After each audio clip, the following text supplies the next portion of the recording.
Rahul sir, सवाल है, एक तीर से दो निशाने।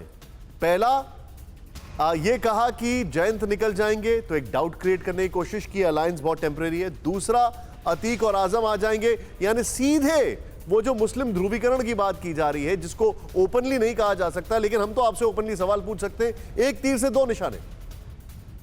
बिल्कुल। और अमित शाह तो हम सभी जानते हैं, उस्ताद हैं, बहुत ऊंचे खिलाड़ी हैं राजनीति के, तो वो एक साथ एक तीर से दो नहीं 3-4 भी निशाने साध सकते हैं और अक्सर साधते हैं।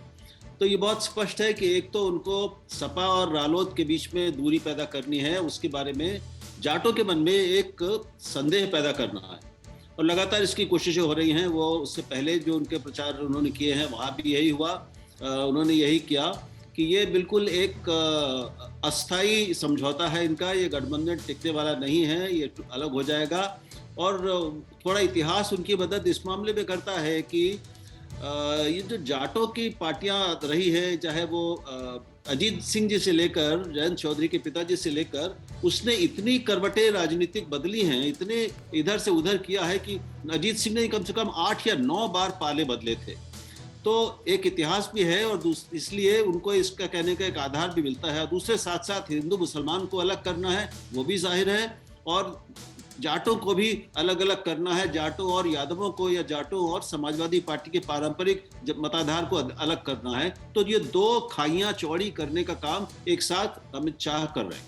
आप जो बता रहे हैं ब्रिजेश जी, एक बहुत शार्प रिएक्शन लेना चाहूंगा, लेकिन क्या जो टिकट का डिस्ट्रीब्यूशन हुआ है, जो उन्होंने यहां पर हिंट किया है, जो हम सुन रहे थे उनका बयान, उससे इस चीज को बल नहीं मिल रहा है?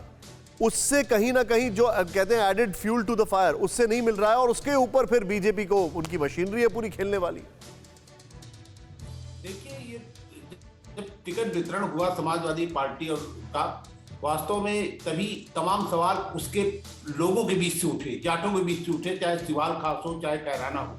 वहां पर इस तरह के तमाम सवाल हुए, वहां विरोध भी हुआ, मान मनोबल भी हुई, लेकिन जो बात एक बार उठ जाती वो आसानी जाती नहीं है। लेकिन एक चीज है ब्रिजेश जी, मैं आपसे थोड़ा सा एक एंटीथेसिस लेना चाह रहा हूं। बताया जाता है कि आजम खान ने करीब 12 टिकट मांगे थे और वो मुस्लिम सेंट्रिक थे, लेकिन दिए गए 2। बताया जाता है कि बताया क्या जाता है, सबके सामने इमरान मसूद को टिकट नहीं दिया, तो वो भी तो एक फैक्टर है जिसको इग्नोर नहीं किया जा सकता।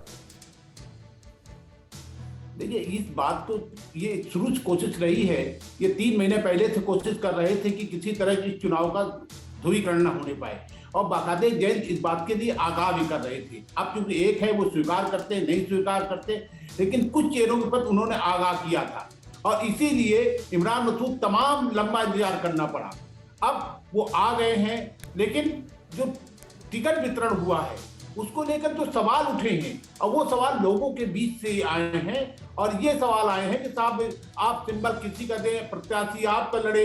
और जैसे मैं सिवाल खास की बात करना चाहता हूँ, तो ये सवाल वहीं से उठे हैं, और उस सवाल में एक छोटी सी उसको खाई को और गहरा करने की कोशिश है। इस तरह के जो सवाल उठा रहे हैं बीजेपी नेता, और ये सवाल केवल अमित शाह नहीं उठा रहे हैं, ये बाकायदे बीजेपी का एक वर्कर लोगों के यहाँ जाकर उठा रहे हैं। आप जो बता रहे हैं, ये आपने जो पॉइंट रखा है, मैं इसको थोड़ा सा आगे लेके जाता हूं, और मैं आगे बढ़ के यहां पर जाता हूं कि पश्चिमी यूपी के शहर शहर बीजेपी के स्टार प्रचारक पहुंच चुके हैं। बड़ी खबर, अमित शाह से लेकर सीएम योगी और डिप्टी सीएम का डोर टू डोर कैंपेन चल रहा है। बीजेपी अध्यक्ष जेपी नड्डा ने इटावा में किया जनसंवाद। पश्चिम यूपी में मेरठ में मैदान में उतरी स्मृति ईरानी। 10 फरवरी को पश्चिम यूपी के 11 जिलों में 58 सीटों पर वोटिंग। अभिषेक, पूरी ताकत पश्चिमी यूपी में झोंकी जा रही है, लेकिन इंटरेस्टिंग पार्ट यह है कि पश्चिमी यूपी में बीजेपी अब डोर टू डोर लेवल पर इंटरेक्शन कर रही है, पार्टी जमीन पर आ चुकी है। बिल्कुल, देखिए ये बीजेपी की स्ट्रेटजी है, क्योंकि पश्चिमी यूपी बहुत महत्वपूर्ण है बीजेपी के लिए। और मैं आपको एक बात बताऊं, जो अभी देखिए जयंत चौधरी की जो आपने बात कही, आजम खां का जो बयान दिया, वो भी आजम खां का जो बयान अमित शाह ने दिया, पश्चिमी यूपी में एक बड़ी स्ट्रेटजी है बीजेपी की। बीजेपी जयंत चौधरी पर डायरेक्ट हमला करने से बच रही है। आप ध्यान दीजिएगा इस बात पर। हाँ, बड़ा सॉफ्ट जा रहे हैं। पार्टी पर अटैक कर रहे हैं, लेकिन वो आरएलडी पर अटैक नहीं कर रहे हैं।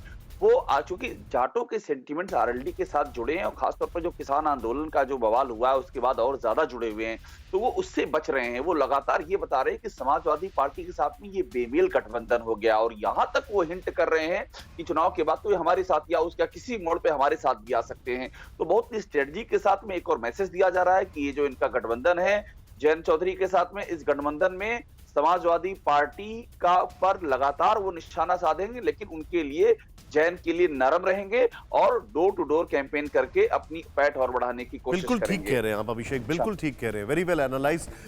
कोरोना धर्म नहीं देखता, जात नहीं देखता, अमीर गरीब ऊंच नीच नहीं देखता। कोरोना सिर्फ मौका देखता है, लेकिन आप उसे मौका मत दीजिए। बस इतना कीजिए, जब कभी दफ्तर से बाजार से घर लौटिए तो इतना ख्याल जरूर रखिए कहीं आपके साथ कोरोना आपके घर तो नहीं जा रहा।